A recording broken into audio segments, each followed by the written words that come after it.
Noida international airport से जल्द ही उड़ानें शुरू होने वाली हैं। पहले चरण का निर्माण कार्य अंतिम चरण में है। इस बाबत यमुना प्राधिकरण के सीईओ अरुण वीर सिंह ने एयरपोर्ट पर लोगों के आवागमन से लेकर इनकम के बारे में खास जानकारी दी है।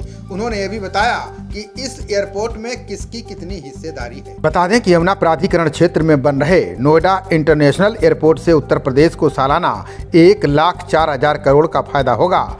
यमुना प्राधिकरण के सीईओ अरुण वीर सिंह ने बताया कि जेवर में बनने वाले इंटरनेशनल एयरपोर्ट से सालाना होने वाले आय की वैल्यू में ये धनराशि एकत्र की जाएगी। उन्होंने बताया कि जेवर एयरपोर्ट से पहले वर्ष में 2 मिलियन लोगों का आवागमन होगा, जबकि अगले 6 वर्ष तक ये आंकड़ा 12 मिलियन तक पहुंच जाएगा। इसके बाद ये संख्या 20 मिलियन तक चली जाएगी। बता दें कि नोएडा इंटरनेशनल एयरपोर्ट बनाने के लिए सरकार ने नियाल कंपनी बनाई है। इस कंपनी में प्रदेश सरकार, नोएडा प्राधिकरण, ग्रेटर नोएडा प्राधिकरण और यमुना प्राधिकरण शामिल है। इसमें सरकार और नोएडा प्राधिकरण की हिस्सेदारी 37.5% है, जबकि यमुना और ग्रेटर नोएडा की 12.5% की अंशधारिता है। अनुबंध के अनुसार विकासकर्ता कंपनी नियाल प्रति यात्री 406 रुपए का भुगतान करेगी। अनुबंध का पैसा संचालन के 6वें वर्ष के बाद मिलेगा। सर, 2024 में एयरपोर्ट शुरू हो जाने के बाद में कितना हमको रेवेन्यू प्राप्त होगा और कब से प्राधिकरण को मिलना शुरू हो जाएगा?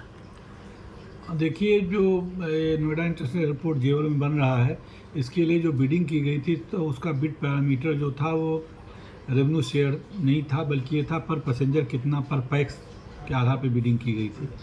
और जिसने सबसे ज़्यादा पर पैसेंजर पैसा देने का बिड किया था वो कंपनी ज्यूरिक थी, जिसको कि 400 रुपये 97 पैसे पर पैसेंजर के हिसाब से बिडिंग पैरामीटर मानते हुए उनको ये कंसेशन अवार्ड किया गया था तथा उनको ये टेंडर अवार्ड हुआ था।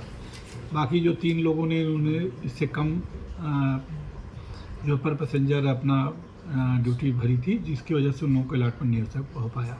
अभी जो 400 रुपये 97 पैसे पर पैसेंजर है, इसको अगर हम रुपये में कन्वर्ट करेंगे तो जो प्रोजेक्शन है, जो PWC ने अपना प्रोजेक्शन बनाया है, तो COD के 6 साल बाद, यानी जब एक कमीशन हो जाएगा 29 नवंबर 2024 को, उसके 6 साल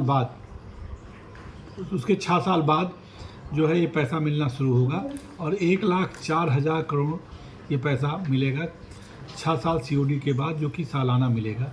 और इसका डिस्ट्रीब्यूशन जो है वह सभी के जो अपने अपने अंशधारक हैं, इसके 4 अंशधारक हैं। ये जो company Noida international airport limited है, जिसमें उत्तर प्रदेश सरकार, Noida authority, greater Noida authority और यमुना अथॉरिटी चारों अंशधारक हैं, उनमें जो है उनके अंश के अनुपात से बांटा जाएगा। ये प्रोजेक्शन जो है वो ट्रैफिक, जो एक्सपेक्टेड ट्रैफिक है कि 5 मिलियन कब अचीव होगा, 12 मिलियन कब होगा, 20 मिलियन कब होगा और 30 मिलियन कब होगा, इस पर आधारित है। हो सकता है कि और ज़्यादा ट्रैफिक आ जाए, क्योंकि ट्रैफिक में जो डोमेस्टिक जो ट्रैफिक है, एयर ट्रैफिक है, उसमें बहुत तेज़ी से वृद्धि हो रही है और जो एक्सपेक्टेड लाइन से कहीं ज़्यादा लोग जो है डोमेस्टिक यात्रा कर रहे हैं। इसके अलावा जो माइक्रो इकोनॉमिक्स और मैक्रो इकोनॉमिक्स जो और फैक्टर्स होते हैं, वो भी इसको कंट्रीब्यूट करते हैं। ज़्यादा कनेक्टिविटी हो गई, कैचमेंट एरिया बढ़ गया तो ज़्यादा पैसा आएगा, कनेक्टिविटी कम रह गई तो उस हिसाब से कम पैसेंजर आएंगे तो कम पैसा आएगा। तो ये सारे जो माइक्रो इकोनॉमिक्स और मैक्रो इकोनॉमिक्स जो एस्पेक्ट्स हैं, ये प्लस जो ट्रैफिक प्रोजेक्शन है, इस दोनों के आधार पे 1,04,000 करोड़ रुपया COD के 6ठे साल से इस एयरपोर्ट को प्राप्त होगा, जिसमें कि हर साल वृद्धि भी हम लोगों ने अपने कंसेशन एग्रीमेंट में रखी है कि वो हर साल 5% उसमें वृद्धि होती रहेगी। सर, जो 4 अंशधारक हैं उनको कितने प्रतिशत उनके बंटवारा किया जाएगा? उत्तर प्रदेश सरकार को 37.5%, नोएडा अथॉरिटी को 37.5%, ग्रेटर नोएडा को 12.5% और यमुना अथॉरिटी को 12.5% के अनुपात में मिलेगा। खबरों का सिलसिला जारी रहेगा। देखते रहिए जनप्रवाद। नमस्कार।